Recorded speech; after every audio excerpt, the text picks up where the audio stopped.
good or it's bad. I am saying from the day that it was done and the day after, once I returned home, I was asked questions about the procedure and the process. And I had had a polygraph done once before, back in the 80s.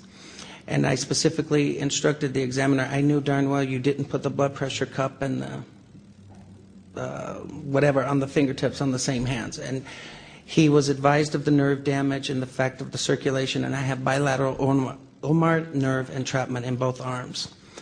All right, I can't tell you how they did it. I will tell you that his report from Dr. Gelb to the report to Dr. Bartlett completely contradict each other. The information from Dr. Gelb, who is not a doctor at all, was never sent in totality to Mr. Bartlett.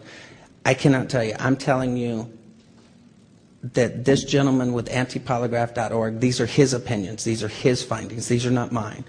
Okay? I have said all along that the polygraph, I did not feel comfortable with the way it was done. A couple of questions. First of all, given that you've got this record in the past of taking so many drugs yourself, why do you care whether he's taken it? And secondly, he seems like quite an interesting person to spend a couple of days with. Between the fellatio and the drug taking, what did you talk about? I'm sorry? Between the fellatio and the drug taking, what did you chat about? Actually, pretty much nothing, other than the fact of what I was doing for a living, what I was doing in Chicago. Like I said, the entire conversations that we had were pretty basic and casual. His comments as far as what he did for a living, he never once acknowledged being a politician. In fact, he specifically stated he was in public service. You know, with my view, public service can mean just about anything. What was the other part of the question? Why do you care so much? Why do I care? I care so much because this political season has turned, you know, this country upside down. To be honest with you, we have gone back, I would say, a good 50 years in this country on race relations alone over being called racist if you ask a candidate who chose to run for president. I'm not sure if you remember, but this country had a very nice lady in the state of New York by the name of Shirley Chisholm that once sought the nomination of the Democratic Party. And this was back, I think, in the late 60s, early 70s. And here was a true African American who you could ask her questions based on her record, on her credentials, on her beliefs, and you would have never been called racist. Today, you know, I'm speaking the truth about his own actions. You know, these aren't mine. I'm not running for office. And now all of a sudden you're called racist or bigot? I'm sorry, that's why I care. You have to face the facts. Somebody's going to have to ask him, or are you going to wait until, you know, the election's over and then start vetting your presidential candidates? I'm wondering, simply why you decided to take this on. And it's been reported that you've been disbarred in the state of Florida. I'm wondering if you're a part of the bar in D.C. I'm happy to answer those questions as I expected they would come up. I have been suspended by the Florida Supreme Court on March 7th, 2008, and the suspension was a result of me being too litigious and allegedly not paying child support. That matter is now pending at the United States Supreme Court. But as a result, I have been reciprocally suspended by the District of Columbia Bar and the Federal District Court in the District of Columbia without an opportunity for a hearing or an opportunity to present my side of that story. There is on the website 147 pages which documents what's going on in my particular professional life, and it really isn't the subject of what's going on here today. But if you're curious, you know, it's a good read, and I encourage you to read it. Is it fair for me to inquire about the kilt also? You certainly can. I know it may seem odd to you, but I don't know why men wear pants, but I think it's a function of male genitalia size, and if you're normal to small, pants probably aren't uncomfortable, but those of us at the other end of the spectrum find them very binding. Excuse me, can I say something on your question to the kilt? Actually, I asked him to wear a suit and tie, and he says, why should he be uncomfortable? And I said, because you're paid to be uncomfortable. Look at me. A little more seriously, though. I mean, it's just, at a very human level here, it's obviously you have tremendous credibility problems, including fraud and deceit. There are questions about you. It's very hard, I think, for probably some of us in the audience to take this whole situation seriously. So the question again is, why are you doing this, and how can you expect us to take this seriously?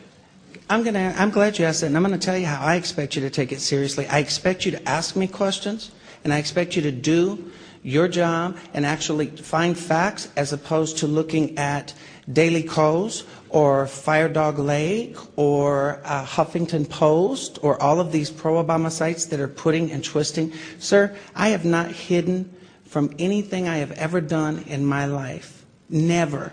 You can go back to the judges in any one of my cases, and they will tell you I have never wasted a taxpayer dime on a trial or even a preliminary hearing.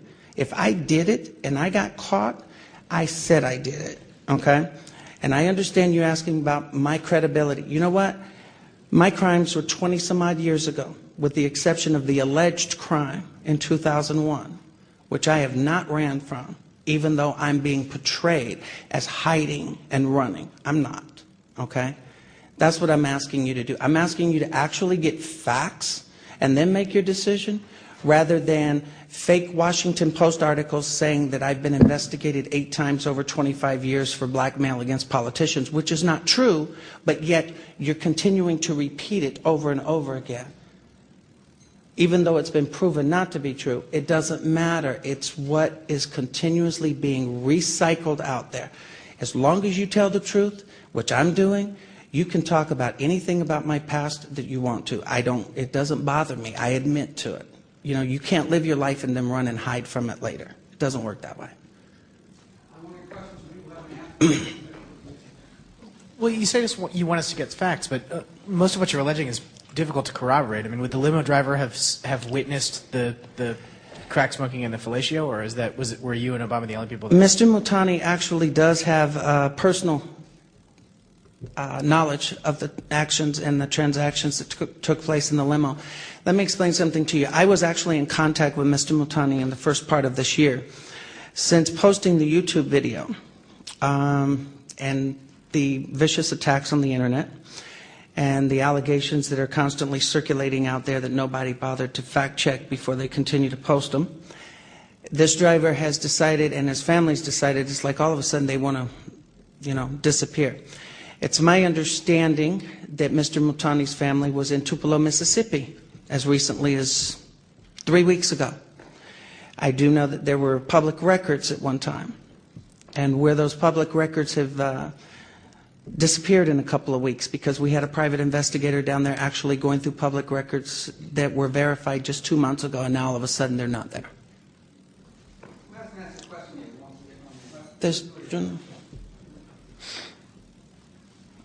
A few questions. One, would you make all of your financial records available to the public and to reporters? I mean, I guess a lot of us probably feel suspicious of the way you finance a National Press Club event, the way you pay for a private investigator to go to Tupelo, Mississippi.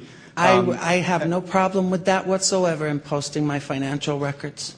And a follow-up question. The Veritas Media Group, I understand that Joseph Giganti has disclaimed any connection. Okay. But it seems awfully odd that he would be, the spokesperson for Alan Keyes' political campaign, that your organization would be called Veritas. It sounds awfully like a red herring, or what are your comments on that? The name was just, to my knowledge, the name was just drawn out of a hat. This is not something that was done. First of all, Mr. Giganti, as far as I know, has no connections with me. I've never met the man. I've never had any communications with him whatsoever. And he definitely does not finance me. And he has not financed this event. Okay. In fact, this event has been financed completely through contributions to PayPal, and I will most definitely post those contributions without the giver's name, of course. Why without the giver's name? Because would you ask me to expose individual citizens of this country that contribute $25 here or $50 there? I mean, the maximum contribution that's been, there's been one contribution of $1,000, and everything else is $500 or below.